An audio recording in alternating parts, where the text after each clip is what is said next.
Hadi 11'e verin. Hadi 11'e. Hadi 11'e.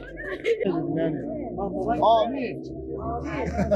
Hocam yorulursa geleyim. Aynen öyle. Hocam geleyim mi? Veysel abi. Veysel abi. Bir yemek gönder. Ramazan geldiği için mutluyuz. Öncelikle oruçlarımızı tutuyoruz. Oruçlarımızı tuttuğumuz için de mutluyuz.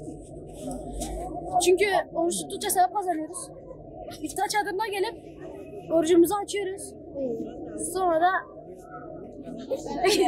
beraber sonra da namazımızı kılıyoruz.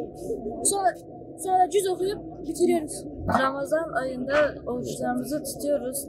Tabii 11 ayın sultanı geldiği için burada iftar çadırına gelip yemeklerimizi yiyoruz. Yemeklerimiz yediğimiz zaman kardeşlik, beraberlik, topluluk oluşuyor. Sonra yemekten sonra biraz gidip abdestimizi alıp teraviye gidiyoruz. Orada cüzümüzü, namazımızı kılıyoruz, cüzümüzü okuyoruz. Orada zaman geçiriyoruz.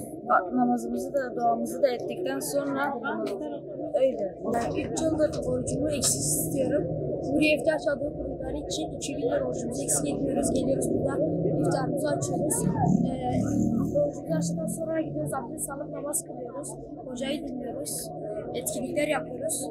Eğleniyoruz. Arkadaşlarımızla beraber eğleniyoruz. İşte oruç tutuyoruz, Ramazan ayı geliyor her 12 ayda bir. Buraya iftar çadırları yaptılar. Biz de orucumuzu eksik etmiyoruz. Arkadaşlarımızla beraber teravih namazına gidiyoruz, camiye gidiyoruz. İftarımız için buraya geliyoruz. Buraya çadırlar kurdular. Ramazan geldi, oruçlarımızı tutuyoruz, namazımızı eksik etmiyoruz. Sonra da iftar çadırına geliyoruz. Akşamları gidiyoruz.